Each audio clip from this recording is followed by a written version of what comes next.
ராமன் வயது அவருடைய இரு மகன்களுடைய வயதுகளின் கூடுதலை போல் 3 மடங்காகும். 5 ஆண்டு கழித்து அவரின் வயது தனது மகன்களுடைய வயதின் கூடுதல் போல் 2 மடங்கு எனில் ராமனின் தற்போது வயது.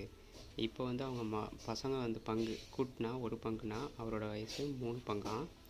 5 ஆண்டு கழித்து அவருக்கு எவ்வளோ ஆகிறாருன்னா 2 மடங்கு, அவர் 2:1 மாறுது. ஓகேங்களா? இதை நம்ம 3 பங்கு டிவைடட் பை 1 பங்கு. ஓகேவா? 3x + 1x எவ்வளோன்னு தெரியாது.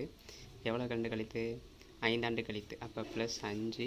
இங்கே 2 மகன்கிறனால 2 பேருக்கும் 10 மாறும். 5 போட்டுறக்கூடாது. 2 மகன்கிறனால 2 பேருக்கும் 5 வயசு கூடாமல், அப்போ 10 ஈக்குவல் என்ன ரேஷியோவாக மாறுது? 2:1.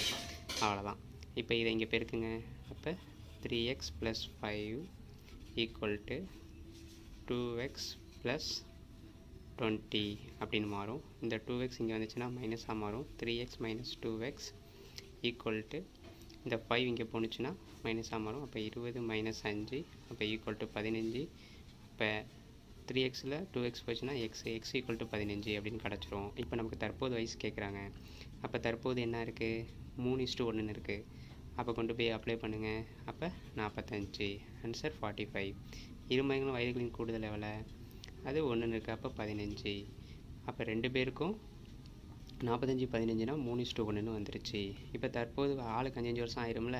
இவருக்கு 5னா இப்போ 50. இவங்களுக்கு 2 பேர் இருக்காங்க. அப்போ 25. அப்போ அடித்தோம்னா கரெக்டாக 1:2 மேட்ச் ஆகும். அவ்வளோதான் ஆன்சர்.